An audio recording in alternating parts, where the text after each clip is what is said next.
ঘরে বাইরে আমরা ব্লগে সকলকে স্বাগত জানিয়ে শুরু করছি আজকের আড্ডা।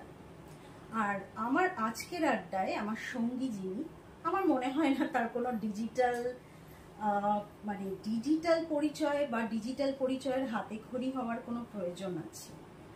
তো আমি তাও বলবো, যিনি আমার পাশে বসে আছেন তার পরিচয় দিতে কিন্তু আমার দারুণ লাগবে। তার কারণ উনি হচ্ছেন মিসেস ইন্ডিয়া কুইন। সেই আমার এক একটা করে বলবো আর মনে হচ্ছে মুখে চাপা দিই, ঠিক আছে, এতটাই ভালো লাগছে বলতে। তারপরে হচ্ছে ওনার আরেকটা পরিচয় হচ্ছে উনি Mrs universe Pacific, exactly perfect. আরেকটা হচ্ছে উনি হচ্ছেন মিসেস বলো Mrs Asia Pacific, Asia Pacific, exactly.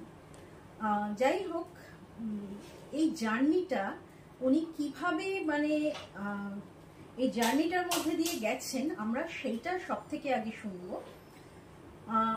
আমার বিশ্বাস আমার এক্সটেন্ডেড ফ্যামিলি সবাই অধীর আগ্রহে বসে আছে ওনার এই গল্প বা এই জার্নিটা শোনার জন্য।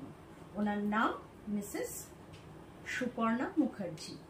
নমস্কার সুপর্ণাদি। নমস্কার। সুপর্ণাদি, তুমি একটুখানি প্রথমটা আমাদের বলো যে তুমি বর্ন অ্যান্ড ব্রট আপ কোথায়? Born and brought up Kolkata, all through. Okay, এখানেই তোমার স্কুলিং? হ্যাঁ, এখানেই আমার স্কুলিং, এখানেই কলেজ, অল মাই এডুকেশন, সব এডুকেশন এখানে। আচ্ছা, হঠাৎ করে এই যে তুমি এত ধরো তোমার, আমি যতদূর জানি তোমার একটা ছেলে একটা মেয়ে, হ্যাঁ, এই সমস্ত সংসার সামলে আমার বোধহয় যতদূর মনে পড়ছে তুমি কিছু বছর বাইরেও ছিলে, তাই তো? আমি 10 বছর ইউএসএ তে ছিল। তারপর ইন্ডিয়াতে ব্যাক করে এরকম একটা জার্নির কথা চিন্তা করা, দুটো বাচ্চা যেখানে আছে, একটু প্লিজ আমার এক্সটেন্ডেড ফ্যামিলিদের বলো, তারা তোমার কথায় আমার বিশ্বাস ইন্সপায়ার হবে। নমস্কার to all the viewers, thank you আমাকে ইনভাইট করার জন্য, আমার সাথে কথা বলার জন্য। আর এই Mrs India, Mrs Asia Pacific, Mrs Universe Perfect, এটা ব্যাক টু ব্যাক 17, 18, 19, 2017, 2018, 2019-এ আমার এই অ্যাচিভমেন্টস, এটা আমার কাছে মাঝে মাঝে খুব একটু বিস্ময়, একটুখানি আমিও খুশি হয়ে যাই আর কি, যে what have I done. But সত্যি কথা বলতে কি, এর জন্য সেরকম ভাবে কোনোদিনই আমি ভাবিনি। আর 2014 সালে, মোস্টলি 14 কি 15 সালে একটা কলকাতায় একটা প্রোগ্রাম হয়েছিল, একটা রিয়ালিটি শো মতন হয়েছিল, আমি মিস শপিং মল। তো সেখানে আমি এরকম একটু অন্যরকম একটা সেট আপে ছিল, ওখানে আমি পার্টিসিপেট করেছিলাম। ওখানে আমি উইনার হওয়ার পরে আমি তো ভাবতেই পাইনি যে এরকম একটা, তখন অগ্নিমিত্রা দি ছিল, আমাদের অগ্নিমিত্রা দি সাহেব ছিল জাজ, অগ্নিমিত্র পল। ইয়েস, অগ্নিমিত্র পল। তো সেখান থেকে আমার একটা ভালো লাগা, ভালোবাসা, বিউটি প্যাজেন্ট, সবসময় আমরা সুস্মিতা সেনকে দেখে এসেছি। সুস্মিতা সেন, ঐশ্বরিয়া রায়, লারা দত্তা, এরা সবসময় একটা সবসময় ক্রিয়েট করেছে আমাদের মহিলাদের, specially. and I'm quite a feminist. তো তারপরে সেটা পরে সেরকম, তারপরে সেসব নিয়ে আর কিছু, কারণ আমার ছেলে তখন খুবই ছোট। 2011 সালে আমরা ইউএস থেকে ফিরি, তখন ও 4 মাস বয়স। সেই থেকে তারপরে আমি কিছু বিভিন্ন কাজকর্মের সাথে যুক্ত ছিলাম, স্কুলের সাথে যুক্ত ছিলাম। সেটা করে তারপরে আমি হঠাৎ করে একদিন এরকম ফেসবুকেই দেখতে পাই যে এরকম একটা অডিশন আছে, তখন আমি ডিসকাস করলাম। আর স্পেশালি এখানে আমি বলবো, এই ক্ষেত্রে আমার ডিসিশন মেকিং এর ক্ষেত্রে আমার মেয়ে, আমার শাশুড়ি মা, উনি ভীষণ সবসময় সাপোর্টিভ আমাকে এইসব ব্যাপারের জন্য। হ্যাঁ, তো হ্যাঁ করো না, কি আছে। তো তখন আমি I took that initiative, and from that initiative the journey has started. Great. আমাকে একটা জিনিস বলো, যে কোনো সাকসেসকে আমরা লাইফের যে কোনো সাকসেসকে পেতে চাই, কিন্তু সেই সাকসেসটা পেতে আমাদের বেশ কিছু হার্ডলস এর মধ্যে দিয়েও যেতে হয়।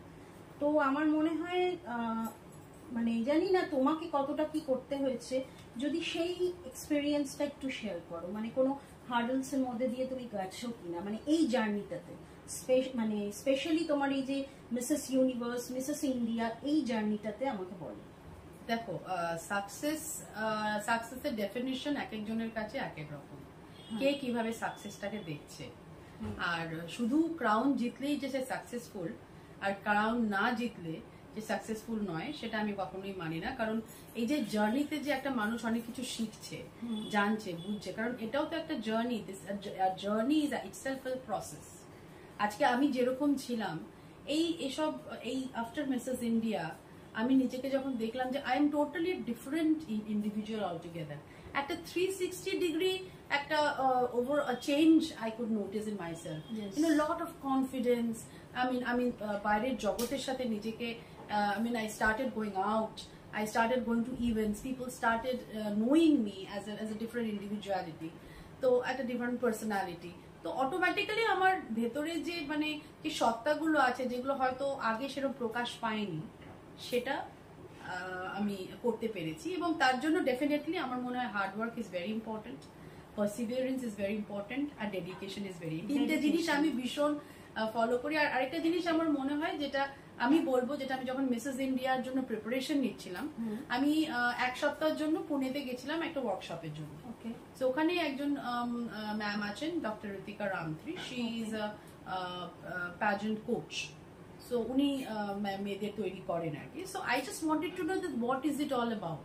আমি এত বড় একটা জায়গায় যাব, তো সেখানে আমি যদি নিজে প্রিপেয়ার না করি, Mrs India out of 40 Indian females all over the country, শুধু not only West Bengal, is মানে দিল্লি, বম্বে, মানে অল দ্য মানে মেট্রোপলিস সিটিজ, সমস্ত বড় বড় জায়গা থেকে তারা এসে, কেউ ডাক্তার, কেউ ইঞ্জিনিয়ার, আমি একজন টিচার, সাধারণ টিচার, মানে 2 বাচ্চার মা।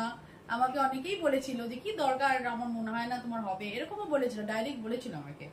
তো তখন সেই মুহূর্তে আমার মনে হয়েছিল যে সত্যি কি দরকার, কেন যে যাচ্ছি। আমাদের লাইফে কি হয় জানো তো, অনেক নেগেটিভ কথা আসলে তবে আমরা সেই পজিটিভের দিকে এগোতে পারি। অ্যাবসলিউটলি, ঠিক আছে, এগুলো আমাদের হেল্প করে। অ্যাবসলিউটলি, আমি সেটা মনে করি যে আর নেগেটিভ যখন আসবে, তখনই তোমার নিজের মধ্যে জেদটা আসবে না, যে না আমি করে দেখাই, আমার মধ্যে কি আছে, লেট মি সি। আর একটা সময় না, আমার মনে হয় যখন আমি মিসেস ইন্ডিয়াতে গেছিলাম, তখন আই ওয়াজ 42 ইয়ার্স। 42 বছরের মহিলা, আজকালকার দিনে অনেকেই অনেক কিছু ভাববে না যেরকম কিছু করবে। So I went and I got the crown. That is কতটা ভালো লাগছে আজকে ইন্টারভিউটা নিতে। এবং শুধু তাই নয়, সুপর্ণাদির সাথে আমার বহু বছরের পরিচয়, এবং আমরা দুজনে একসঙ্গে একটা কোর্স করতে গিয়েছিলাম, সেটা বহুকাল আগে। এবং প্রায় 30-40 জনের মধ্যে সুপর্ণাদির সঙ্গে আমার একটা জেল হয়েছিল, সেটা আমি আজকের ডেটে টের পাচ্ছি যে আমার কেন ওই জেলিংটা হয়েছিল, কারণ মানুষটা ভীষণ ভালো। ঠিক আছে। আর আরেকটা জিনিস বলো, যে তোমার যে এই যে মানে আমাদের প্রত্যেকটা মেয়েরই একটা সময় আমাদের বিয়ে করতে হয়, তো তোমার কি মানে বিয়েটা কি তোমার প্রেমের বিবাহ না প্রেমের বিবাহ? আচ্ছা, কোথায় কোথায় দেখা হয়েছিল? ও, সেটাও একটা বিশাল বড়, আমাদের অ্যাকচুয়ালি আমার শ্বশুর বাড়ি হচ্ছে বিজয়গড়। আচ্ছা। আর বিজয়গড়ের পাশে একটা বড় করে দুর্গাপুজো হয়, ভারত মাতা। আচ্ছা, হ্যাঁ। তো এই ভারত মাতাতে ওখানে ওর সাথে আলাপ হয়েছে। তারপরে সেরকম কিছু যোগাযোগ হয়নি। পরে একদিন আমি যখন অফিস যাচ্ছিলাম, তখন he was also going to office and then we just টাকরাও kind of thing, টাকরাও হয়,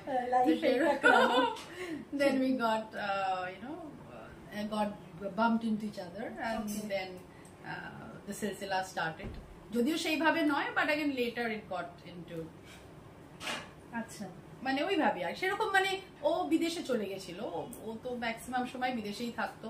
কত বছর হলো তোমাদের মানে জার্নিটা? Next year would be 25 years. Oh, great. Great. তো তারপরে বিয়ের কত দিনের মাথায় তুমি মানে মাতৃত্বে গেলে? 5 years. 5 years. আমি আরে পড়েছিলাম না 5 year প্ল্যান। আমার প্রথমটাও 5 year, সেকেন্ডটাও তারপরে 5 year। পঞ্চবার্ষিকী পরিকল্পনা। না, অ্যাকচুয়ালি আমার মনে হয় যে আমি জানি না whether it is a good thing or bad thing, But again, yeah, I mean, when you are getting into a marital relationship, it is always better একটা সময় নিয়ে নিজেদের মধ্যে একটু জানাশোনা বোঝাপড়া ওটার মানে ওই সময়টা দেওয়াটা খুব দরকার। তারপরে নতুন করে, বিকজ আমি অনেকেই দেখেছি এখন যে people they are not ready to get becoming a mother. না এখন কেন, আমি এখন হতে, সত্যি একটা সময় আমারও মনে হয়েছিল, আমিও যে না এখন মনে হয়। So if you are ready to become a mother, you should go for it. Don't pressurise yourself, but at the same time don't delay. Exactly, কারণ আমাদের body clock is always ticking. হ্যাঁ, তো স্পেশালি মেয়েদের কথা বলছি আমি। আচ্ছা আমাকে বলো, মা হিসেবে নিজেকে কত নম্বর দেবে 10? এই রে well, আমি that's a very tough question. আমি মা হিসেবে আমি 7.5। বাবা 0.5, ফুল 8 নয়। আচ্ছা পয়েন্টটা কেন? পয়েন্টটা কেন? কারণ point is a very important একটা ব্যাপার আমাদের জীবনের, ব্যালেন্সেস। আচ্ছা, সো আমি neither I am a very good mom and neither I am a very bad mom, but I want to be a happy mom.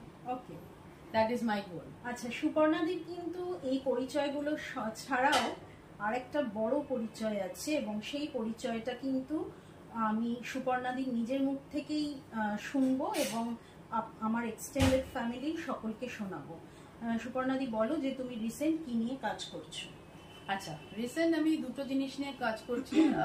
আমি তো এমনিতে যখন বিউটি প্যাজেন্ট যখন আমি করলাম, করে তার সাথে সাথে আমি দেখলাম যে আমি কিভাবে এই পুরো ব্যাপারটা আরো চারিদিকে ছড়িয়ে দিতে পারি। Then I started this personality development training, grooming. এই আমি মোটামুটি আমার মনে হয় যতদূর আমি জানি যে গ্রুমিং কনসেপ্ট, এখন তুমি দেখবে সবাই অনেকে গ্রুমিং কোচ, অনেকে পার্সোনাল ডেভেলপমেন্ট মেন্টর। হ্যাঁ, তো মানে এই কনসেপ্টটা কিন্তু আমি যতদূর আমার মনে হয় যে I have ব্রট into the table. কারণ এই গ্রুমিং ব্যাপারটা আগে কেউ জানতো না, তো গ্রুমিংটা কিভাবে হয়। So now people know about, grooming is very important, personality development is very important. প্রতিটা ক্ষেত্রে তুমি কিভাবে নিজেকে তুলে ধরছো জগতের সামনে। এখন social media is all about reel making, all about content making. তো সুতরাং সবাই এখন কন্টেন্ট ক্রিয়েটার, তো সুতরাং সেটা একটা ব্যাপার, সেটা আমি করি। তার সাথে সাথে যেটা রিসেন্টলি আমি শুরু করি, জানি being a parenting coach. It's very important nowadays যে if you have a good parenting guidance, কারণ আমাদের জীবনে আমরা অনেক কিছুরই কোচিং পাই, যেটা পাই না সেটা হচ্ছে বিং আ প্যারেন্ট। আমরা মা তো হয়ে গেলাম, বাবা তো হয়ে গেলাম, কিন্তু তারও যে কিছু টিপস আছে, ট্রিক্স আছে, ডুজ আছে, ডোন্টস আছে, সেগুলো কিন্তু সব বাবা মারা জানে না। এবং ওই না জানার ফলে কি হয়, আমরা অনেক মিস্টেকস করি, আমিও করেছি। আমার জীবনে 18 বছর, my daughter is 18 years. 18 years is my parenting journey. তো সেই তাতে আপস এন্ড ডাউনস আছে, আমি নিজে মানে অনেক কিছু শিখেছি। আর এবং এই প্যারেন্টিং কোচিং যখন আমি ট্রেনিং নিয়েছি, তখনও আরো অনেক কিছু শিখেছি। এবং তাতে আমার মনে হয়েছে যে if parents get a proper information, proper guiding, কখন কোন সময় কি বলা উচিত বা কখন কোন সময় কিভাবে করা উচিত, specially like behavioural relationship with your children, এটা ভীষণ ইম্পর্টেন্ট। স্পেশালি নাই যখন প্রত্যেকটা এজ, তো প্রত্যেকটা এজের এক একটা চ্যালেঞ্জ থাকে। আজকে বাচ্চা টডলার, তার একটা চ্যালেঞ্জ, সে আরেকটু বড় হলো তার একটা স্কুল গোয়ারের একটা চ্যালেঞ্জ। তো এইভাবে না প্রত্যেকটা এই চ্যালেঞ্জগুলো কিন্তু অনেকে খুব ভালোভাবে হ্যান্ডেল করে, অনেকে পারে না। অনেকে ওয়ার্কিং মাদার, তারা তো সময় দিতে পারে না, কিন্তু তার সত্ত্বেও how can you have a close bond with your children. তো সেগুলোই আমি চেষ্টা করি। অনেক প্যারেন্টসরা আসে আমাদের কাছে, they come with lot of queries, এটা এরকম হচ্ছে, আমার ছেলে কথা শুনছে না, আমার ছেলে এই করছে, আমার ছেলে খাচ্ছে না, আমার ছেলে ঘুমোচ্ছে না। এবং এখন হচ্ছে যেটা বিগ প্রবলেম হচ্ছে, সারাক্ষণ ইন্টারনেটে অ্যাডিক্টেড, স্ক্রিন টাইম। যেটাকে আমরা বলি যে মানে এই শুধু ইন্টারনেট কেন, ইন্টারনেট, টিভি, আর এখন তারপরে আপনার ভিডিও গেমস। হ্যাঁ, these are all the things where they are getting totally engaged. কারণ সময় নেই, আচ্ছা মা বাবা বিজি, এনাও দিয়ে দিলাম একটা ফোন দিয়ে দিলাম, একদম তোমার 8 থেকে 80 সবাই। দেখো এখন 80 বছর যারা, তাদের তো আর নতুন করে কিছু নেই, তাদের কাছে হয়তো এটাই সর্ব। এখান থেকে তারা অনেকের সাথে একসঙ্গে, তারা হয়তো বেরোতে পারছে না, But for 8 years old, for 15 years old, for 20 years old, these are all actually taking a big chunk of time from their life. Exactly.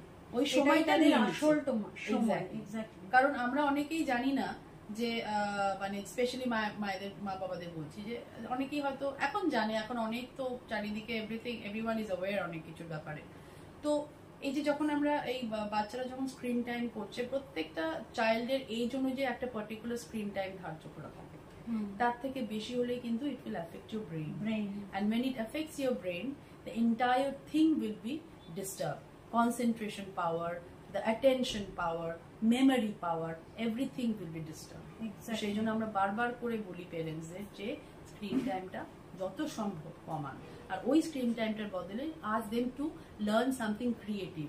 কোনো মিউজিক ইনস্ট্রুমেন্ট শিখুক, কোনো যদি খেলতে যাক, কোনো কিছু পেইন্টিং করুক, anything something which is related to creativity, যেটাতে মানে কগনিটিভ এবিলিটিটা আরো বেশি স্ট্রং হয়। আর আমি আশা করব আমার ঘরে বাইরে ব্লগের সমস্ত এক্সটেন্ডেড ফ্যামিলির সবাই এবং আমার ভিউয়াররা সুপর্ণাদির এই কথাগুলো থেকে ভীষণভাবে ইন্সপায়ার হবে। কারুর যদি মনে হয় সুপর্ণাদির নাম্বার প্রয়োজন, ডেফিনেটলি আমাকে কমেন্ট করো, আমি কিন্তু তাদেরকে সুপর্ণাদির নাম্বার প্রোভাইড করব, অবশ্যই তার পারমিশন নিয়ে। যাই হোক, আরেকটা বলবো যে সম্প্রতি এই আমাদের চারপাশে ধরো কাঞ্চন মল্লিকের বিয়ে নিয়ে বিশাল ট্রোলিং হলো, ঠিক আছে? কাঞ্চন মল্লিক বয়সে ছোট একজনকে বিয়ে করেছে, অথচ রূপাঞ্জনা বয়সে মানে নিজের অনেকটা বয়স, সেই তুলনায় একটি বয়সে বাচ্চা ছেলেকে বিয়ে করেছে, কিন্তু সেভাবে রূপাঞ্জনাকে ট্রোলিং করা হয়নি। এই যে দুজনের মধ্যে একজনকে প্রচুর ট্রোলিং করছে লোকজন, আরেকজনকে করছে না, এটা নিয়ে তোমার কি মতামত? আমার একটাই মতামত, সেটা হচ্ছে কাঞ্চন মল্লিকের পরিবারেও আমি ঢুকবো না, আর রূপাঞ্জনের পরিবারেও আমি ঢুকবো না। আমরা চাইবো তারা ভালোভাবে হ্যাপি থাকুক, হেলদি থাকুক। আর ট্রোল যারা করে না, তারা সবকিছুতেই ট্রোল করে, তাদের ট্রোল করার একটা হ্যাবিট থাকে, এবং তারা ট্রোল কেন করা হয়? So that to get the attention. মানে যারা একটু অ্যাটেনশন সিকিং হয়, তারা ট্রোলটা বেশি করতে ভালোবাসে, তাদের সমস্ত ব্যাপারে তাদেরকে একটা করে তাদের একটা কমেন্ট করতেই হবে আর কি, তাদের মতামতটা জানাতেই হবে। দরকার নেই কিন্তু তাদের ট্রোলে কিন্তু মানে none of them are hampering their lives, marital lives, they are happy, তারা তাদের মতন। এবং তো সেটা আমার মনে হয় যে যারা হ্যাপি তাদের হ্যাপি থাকতে দিন, আর আপনিও হ্যাপি থাকুন। আর ট্রোল করে যদি আপনি হ্যাপি থাকতে ভালোবাসেন, তাই হ্যাপি থাকুন, কোনো অসুবিধা নেই, কি ট্রোলিং। যাই হোক, আমরা এবার একটা ছোট্ট র্যাপিড ফায়ার রাউন্ডে যাব। তার আগে জিজ্ঞেস করবো, লোকসভা ভোটটা কাকে দিচ্ছ? এইটা কিন্তু বাধ্যতামূলক আনসার নয়, এইটা থাক, আমার মনেই থাক। আচ্ছা, আমি একটা র্যাপিড ফায়ারে যাব সুবর্ণাদির সাথে। সব থেকে প্রথমে যেটা জানতে চাইবো, শহর কলকাতা না কলকাতার বাইরে? কলকাতা। আচ্ছা, আর বলো যে তোমার পাহাড় ভালো লাগে না সমুদ্র? সমুদ্র। আচ্ছা, এসআরকে নাকি রণবীর কাপুর? এসআরকে। একদম। ওকে। আর বলো যে সরস্বতী পুজোয় হলুদ শাড়ি না অন্য কোনো রং? হলুদ শাড়ি মোস্টলি। ওকে। আর একটা বলো যে তুমি বিরিয়ানি খেতে ভালোবাসো নাকি বিরিয়ানির বদলে যদি তোমাকে কেউ আলু সেদ্ধ ভাত খেতে দেয় তুমি সেটা ভালোবাসো? দুটোই ফেভারিট, ডিপেন্ড করছে, but again biryani is more favourite. Okay. আলু সেদ্ধ ভাত আমার ভীষণ ফেভারিট, আলু সেদ্ধ ভাত কাঁচা লঙ্কা, মানে দুটোই চাই, তাই? দুটো হলেই ভালো, কিন্তু দুটো তো একসাথে খেতে পারবো না, তো একদিন যদি আমি বিরিয়ানি খাই তো আরেকদিন আলু সেদ্ধ ইজ ফাইন উইথ মি। ওকে।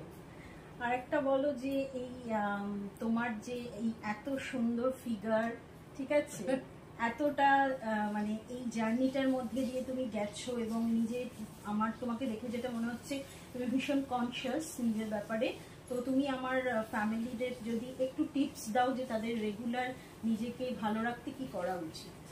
সবসময় আমি যেটা সবার আগে বলবো যে to have a clear mind, মনকে সবসময় পরিষ্কার, দূষণ মুক্ত রাখবেন আর কি। এক্স্যাক্টলি। সো মানে if you are clear from your heart and from your mind, কারোর ক্ষতি সবসময় চিন্তা ভাবনা করবেন না, এন্ড থিঙ্ক পজিটিভ। আমি ভীষণ চেষ্টা করি, আমি ভেরি অপটিমিস্টিক পার্সন, ভালো হবেই সবার। আর মন ভালো থাকলেই শরীর ভালো থাকে, দে আর ভেরি ওয়েল কানেক্টেড।